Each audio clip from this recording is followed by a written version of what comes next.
नमस्कार, मी तनुश्री शंकर सनस आणि आपण पाहतात दिवसभराच्या बातम्या। मुंबई महापालिका निवडणुकीच्या पार्श्वभूमीवर काँग्रेसने मनसे आणि AIMIM सोबत युती करण्यास नकार दिला आहे। मनसेची परप्रांतीय आणि अल्पसंख्याक विरोधकांची भूमिका काँग्रेसच्या धोरणांशी विसंगत असल्याचे पक्षाने स्पष्ट केले आहे। मात्र 2 दिवसीय बैठकीत काँग्रेसने स्वबळावर लढण्याचा निर्णय घेतला असून स्थानिक निवडणुकात मनसेने AIMIM सोबत कोणतीही आघाडी होणार नाही अशी भूमिका नाना पटोले यांनी दिली आहे। हार्बर मार्गावर पनवेल येथे शनिवारी रात्री 12 तासांचा ब्लॉक राहणार असून बेलापूर पनवेल लोकल सेवासह नेरूळ वाशी मार्ग पनवेलकडे जाणाऱ्या लोकल्सलाही रद्द करण्यात आले आहे। तर मध्य मार्गावर बदलापूर जवळ उडान पुलासाठी 12 दिवसांचा रात्रकालीन ब्लॉक सुरू आहे। या दरम्यान काही लोकल्सला अंबरनाथ पर्यंतच धावतील, यामुळे प्रवाशांची गैरसोय होणार आहे। मुंबईत तापमान मोठी घट आणि वाढते प्रदूषणामुळे दुहेरी हवामान संकट निर्माण झाले आहे। शहराचा AQI 177 पर्यंत पोहोचला असून काही उपनगरांमध्ये 200हून अधिक गेला आहे।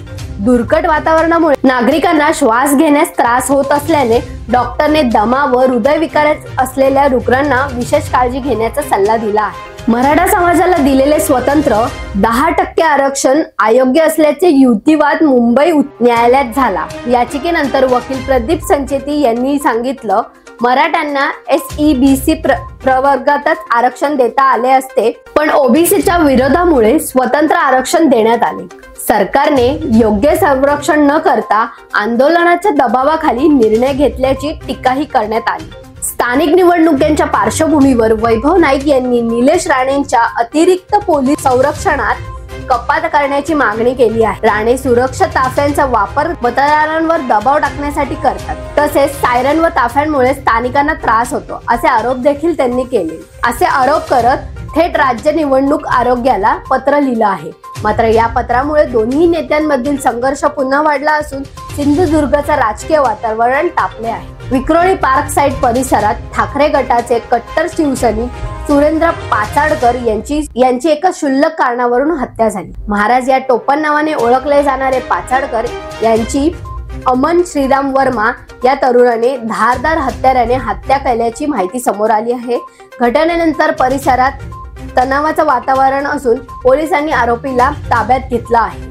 वरळी सिलिंगवर BMW अपघात प्रकरणी आरोपी मिहिर शहा जामीन अर्ज हायकोर्टाने फेटाळला। साक्षीदारांनी पुराव्यांशी छेडछाड होण्याची शक्यता न्यायालयाने व्यक्त केली असून मुख्य साक्षीदारांची साक्ष अद्याप नोंदवली नसल्याने जामिनाला विरोध कायम ठेवण्यात आला आहे। लिव्ह लॉजिस्टिक कंपनीवर ईडीने मुंबई, दिल्ली आणि गुरुग्राम येथे छापे टाकून 51.81 लाखांची मुदत ठेवावी व म्युच्युअल फंड गुंतवणूक तसेच 84 लाखाचे सोन्याचे बार आणि नाणी जप्त केले। कंपनीने बँक ऑफ इंडिया व इतर बँकांकडून घेतलेले 164.50 कोटी कर्जाचा अपहार केल्याप्रकरणी CBIने आधी गुन्हा दाखल केला होता। मनी लॉन्ड्रिंगचे धागेदोरे समोर आल्यानंतर ईडीने तपास सुरू केला आहे। मुंबईतील पॉड टॅक्सीचे तिकीट मुंबई वन कार्डवर मिळणार आहे। मेट्रो, बेस्ट, लोकल नंतर आता पॅड टॅक्सीची तिकीटही ऑनलाईन मिळणार आहे। अंबरनाथ पुलावर झालेल्या भीषण अपघातानंतर शिवसेना शिंदे गटाचे उमेदवार किरण चौबे